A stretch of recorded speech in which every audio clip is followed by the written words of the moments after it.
Hey, what is up guys? In today's video, I'm gonna show you a complete review of this aftermarket CarPlay screen on my Lexus 2007 IS350.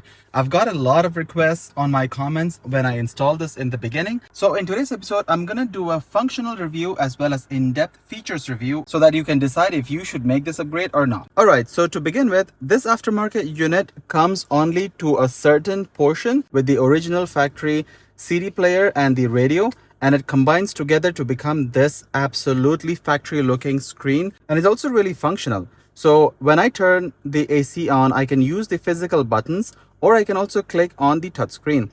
I can also control every aspect of the screen, as well as I can make sure I can turn it off or on from here. So as you can see, automatically whenever I go to my home screen, you can notice certain details of the home screen that gives you a direct dashboard of details that you require while you're driving. For example, this head unit has the capability to be connected with your OBD port. And since I've connected the OBD port, I have direct access to my speedometer in a digital as compared to the analog OEM screen that I have. So on the top right of the screen, you can see a small pop-up display of the front dash. If you'd like to learn how I install the front dash and the ADAS Advanced Driving Assistance System, click on the tutorial that will be posted here and you'll be able to install it by yourself. Moving on, I'd like to show you the functionality of it first. So first you have all the physical buttons here, including your AC controls, your front and rear windscreen heater, other things like passenger as well as the driver dual temperature control system. You also have the source button here from where you want to connect if it's an AUX cable, USB, and things like that. You can directly mute your device from here. You can click on phone. If you've connected with the phone, you can directly go and call somebody directly. And you can click on the air quality filter here that goes to your AC screen. It will turn on this advanced filter. So moving on, going to the menu screen, you will find a lot of other options here. And to begin with, you can select your own themes for the device, how you want it to look like. This theme is the default free version. You can also pay for themes if you would like to. Otherwise, you can stay with the one that I have here. So essentially, this screen itself is an Android-based screen. So you can directly go and install APKs that you download online. You can control this device with your voice. You can also see things like boot animation, file manager, etc. So to finish the functionality review part, let me show you how it connects with my car functionally. Let's say I'm driving and I want to control my steering buttons, and it works seamlessly. So I can control my volume up and down. I can also open Spotify or any other music platform and go forward and backward. Since the unit is connected with the original OEM CD player, I can also mute and unmute the device from here, as well as control the system volume from here too. So let's move on to the settings and the features review of it. You'll see that you'll find two different kind of settings here. The first setting is the system settings of this device, and the other one is the car settings. In the car settings, you will find simple settings such as the car selection, reverse signal type, car info, hybrid, etc. But the main settings that you'd be more interested on is the settings app. So when you go to the settings app, you will find a lot of other options here that you can see and configure. The floating icon that I'm moving here is the CarPlay icon, which I'll review shortly. So you can go and select your Wi-Fi network, or you can scroll down from top of your screen to interact with all the other shortcut settings that you'd like to access from here. So let's say you want to connect to your Wi-Fi, you go here and you do all the things that you would do on a regular tablet or a mobile device. You can also go and change your display, sound, and in general, you can also change your navigation bars. For example, since this is an Android device, I can have the navigation bars of going back, up and down here on the side or wherever I'd like to put it. You can also select and configure some other settings that you'd like to have. And in this device, I also have the option to show my battery level. So I can show my battery level and I can see that my car's actual battery health will be shown directly here as a live data. And this will help me to understand if my battery is doing well or not. So for me, I prefer not to see it very often, so I'm going to go hide it. All right, so let's go to the original car settings. So we can go ahead and show the temperature if you want, which is here. It shows 18 degrees Celsius. You can also control your air condition display for how long you'd like to have it open. Whenever you click on the air condition, you can have it open for how many ever seconds you want it to show, and then it disappears. You can have the display option for door, And when I have this connected, it shows me accurately which door is open. You can also go ahead and configure your steering wheel buttons.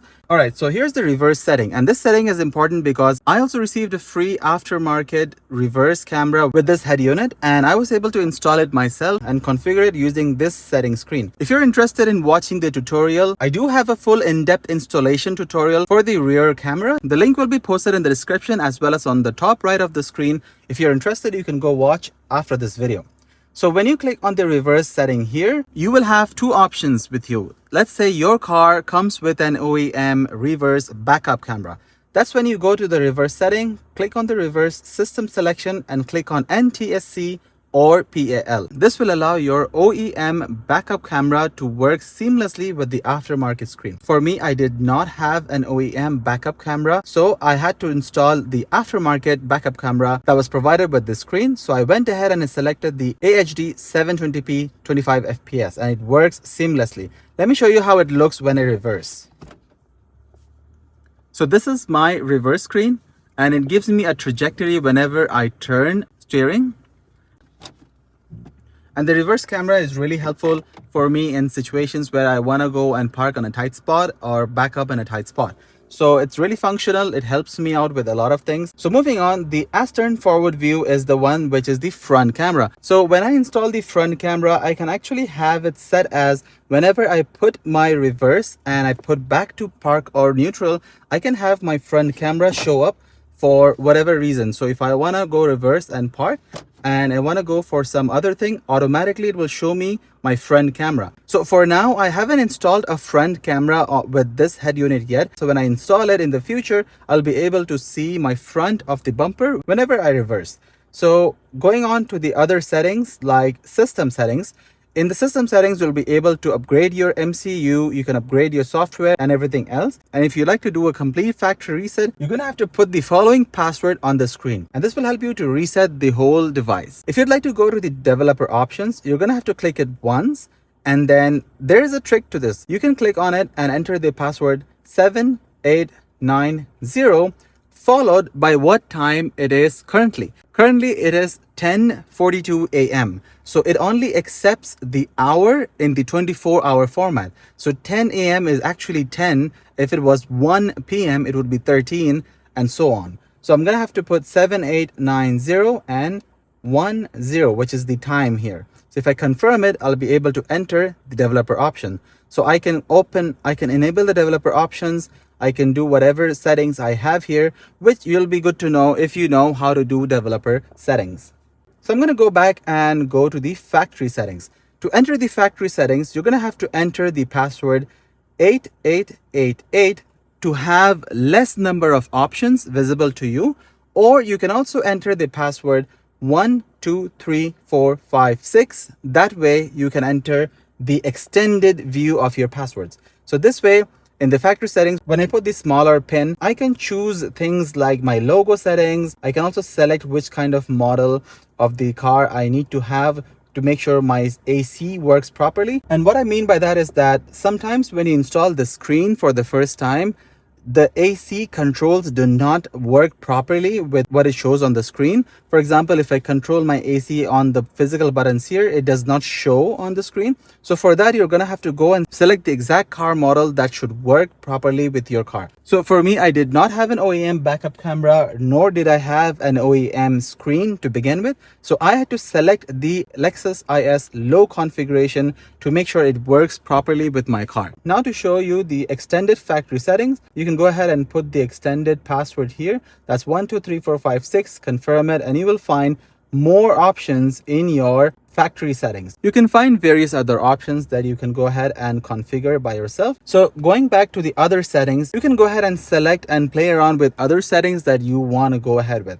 So you can go and click on more and you can find the actual tablet settings. So you can go ahead and change the information here or play with things that you would do on a normal Android tablet. The other things you can find is about the device. You can find what kind of general settings or information you have here. You can go ahead and see the screen resolution under the system info. And the reason why I'm emphasizing on the screen resolution is that when you want to go ahead and update your factory logo screen, so let's say you turn on the car and you would like a Lexus logo to pop up, you're going to have to go ahead and download a Lexus logo or your OEM car logo for the same screen resolution that you see here. And then you can go to your factory settings here. You can click on 8888 and you can find the lower configuration of settings here. Go to settings and then you can choose the logo that you want to have. So let me go ahead and show you the CarPlay functionality of the screen. All right, so I'm gonna go ahead and click on the CarPlay button here, the floating button, which I've enabled earlier, or I can go ahead and click on the CarPlay button that'll be on my menu. The CarPlay app is called the T-Link 5. So if I click on this, I'll be able to go ahead and open my CarPlay. All right, so when we click on the T-Link 5 app or the Z-Link app on your screen, you will go ahead and see your CarPlay here. So you can go ahead and, like a normal CarPlay, you can access everything you have here. So for example, I can do everything as usual and as normal as possible with any other car. So let me show you the functionality of it. If I'm using a CarPlay, I can use Siri or I can use any other voice commands. I can also use the Google's voice command if I want to navigate something, and I can use Apple software like Apple Music or Apple Maps. For the advanced driver assistance system, you have an application directly on your screen. You can access that and you can see different options. If you click on this first button on the right top, it will allow you to have the automated sensor. If a car moves in front of you, say you're standing in the signal behind a car and the car moves forward, but you did not notice it, the system automatically tells you that the front vehicle has moved. If any car comes swerving and if you drive abnormally, the car will give you a warning. Things like that you can configure if you go here. If you go into settings, you can configure them by yourself. I have an in-depth review of the settings and how to install the ADAS on a separate video. They'll be linked in the description. One of the other CarPlay features I like a lot is the car scanner app. So when you install the car scanner app on your phone, you can have an actual OBD connected to your car and it will read live data from your car. It will help you remove any kind of unwanted signals and also analyze if your car has any errors. It will give you what error your car has. You can have a dashboard, customizable page, and fuel consumption report. You can also see your acceleration, what kind of speed and other things that you are trying to have. Or if you want to test your performance, that way you can find out how your car is performing. So this is really helpful when you want to analyze and diagnose your car. You don't really have to go to a professional. You can do it by yourself. Just connect the OBD. I also have the link on the description if you're interested.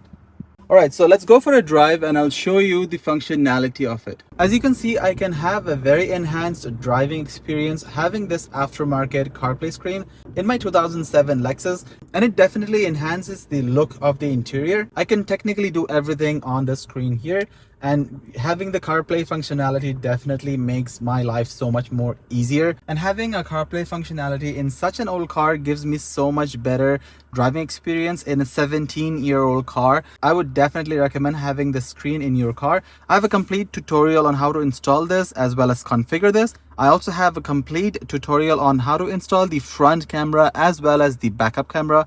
And I do have a complete tutorial on how to configure your AC settings in case your AC software does not work as it's supposed to. So if you guys have any questions on the functionality or features of the screen, put them in the comments down below. If you have installed one yourself, let me know what is your review of this product. If you'd like to purchase the same product for your Lexus IS, I've put the product link in the description so you can go and check it out. As always, if you have any questions, let me know in the comments down below. And if you've learned something new, hit that thumbs up button and don't forget to subscribe. Until next time, I'll see you on the next one.